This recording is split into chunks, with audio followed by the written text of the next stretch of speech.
Amex Miss Universo Filipinas 2026 deslumbra en su última aparición. Hablemos de esto. Y es que se realizó la final del Miss Universe Myanmar, en donde una de las grandes invitadas especiales fue la actual reina de los filipinos, Bea Millán. Y sí, no solamente se robó todas las miradas por lo espectacular que estaba, sino también los aplausos del público, y como tenía que ser, la subieron al escenario donde dio show, dio pasarela y hasta la premiaron con un premio llamado Best Fashion Award. O sea, se robó gran parte del protagonismo. Y esperen que no estuvo dando regidad sola, sino que también compartió con Miss Universo Filipinas 2025 y hasta Miss Universo 2005 de Canadá, Natalie Glebova. Me gusta lo que veo, amo su actitud y espontaneidad, tiene una energía súper bonita, y ni hablar de los looks fabulosos que siempre tiene. Quizás lo único que me gustaría verla es con otro peinado, pero claramente ella sabe que le favorece mucho el pelo lacio. Quiero saber, Amex, cómo van viendo a Miss Universo Filipinas 2026 rumbo al Miss Universe. Yo los leo. So inyong napanood mga kapolitika itong reaksyon ng isang Latino vlogger at influencer na kilala dito sa mundo ng social media sa paggawa ng mga content patungkol dito sa mundo ng beauty pageant. So ngayon ay trending pa rin at hot topic itong appearance ni Bea Milan Windorski at ni Atisa Manalo doon sa Miss Universe Myanmar 2026 na ginanap ang kanilang grand finale nitong mga nakalipas na araw.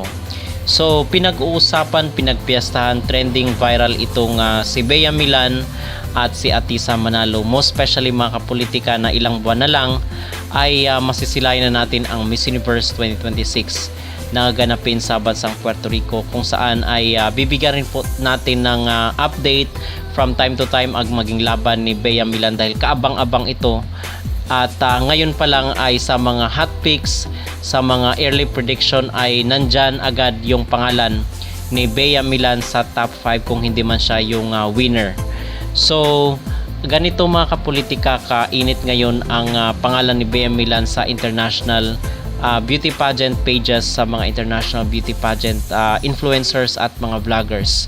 So tama lang, I believe, ang naging desisyon ng MUPH 2026 na si Bea ang ipapadala natin para makipagbakbakan dito sa baluarte ng mga Latinas sa Puerto Rico para sa Miss Universe 2026. The best way to pack your life into balikbayan boxes and suitcases with Innovator PH.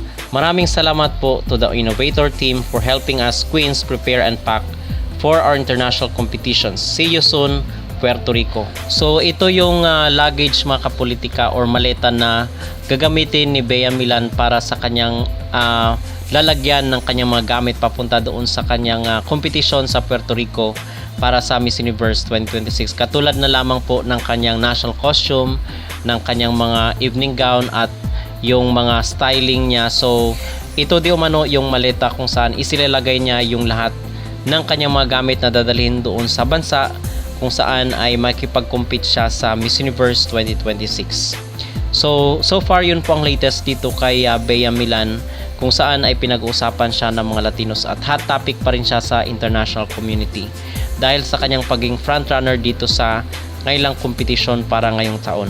At mula naman po dito sa Miss Universe ay dadako naman po tayo dito sa Reina Filipinas, dahil sa 24 na po, June 24 ay ipapakilala na po yung ilan sa mga candidate mga kapolitika at yung mga nag-apply na dito sa Reina Filipinas. At in fact, ang sabi dito ni Sir Jojo sa kanyang social media account, ngayon ko lang nakita ang applicants ng Reina Filipinas.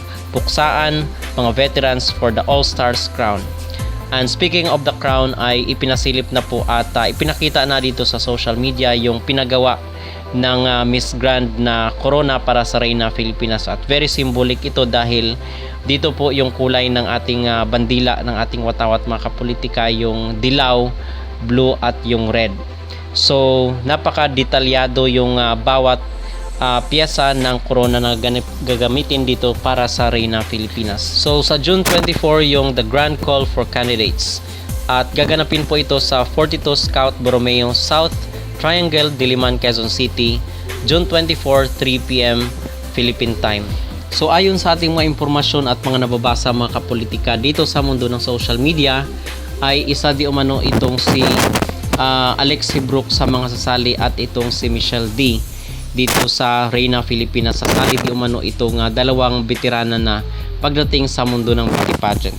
So abangan po natin kung sino-sino pa yung ilan sa mga sasali dito sa nasabing beauty pageant competition. Ano po ang inyong masasabi at magreaksyon dito sa balita na si Michelle D at si Alexie Brooks di umano ay sasali dito sa Reina Filipinas?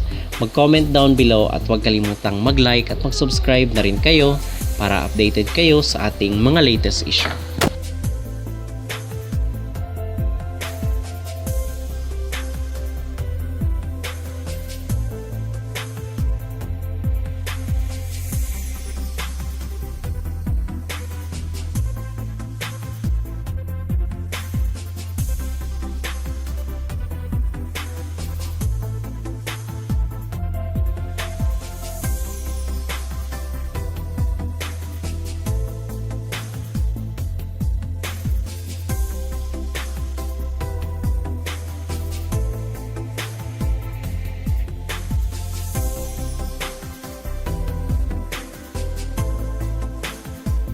And talking about that milestone, imagine mo, nagkaroon ako ng fun day sa Thailand, sa Vietnam.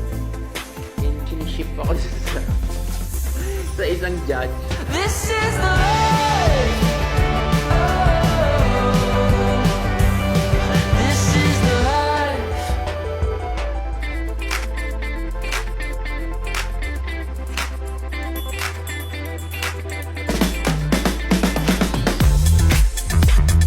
Isa sa mga milestone ko this year ay unang-una naging judge ako ng MGI All-Stars. Isa yan sa masasabi ko napakalaking milestone for me. And talking about that milestone, imagine mo, nagkaroon ako ng fun day sa Thailand, sa Vietnam.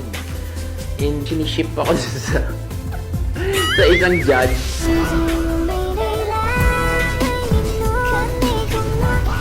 Na 34 na ako, alam mo yung parang pakiramdam ko, parang ang baduy-baduy na yan for my age. Pero natutuwa ako that some of the people see me charming. Alam mo yun, so natutuwa ako that they see me that way. And doon mo masasabi na nakakatawa yung platform na nabigay sa akin. And then siguro kapag nakapag back to back to back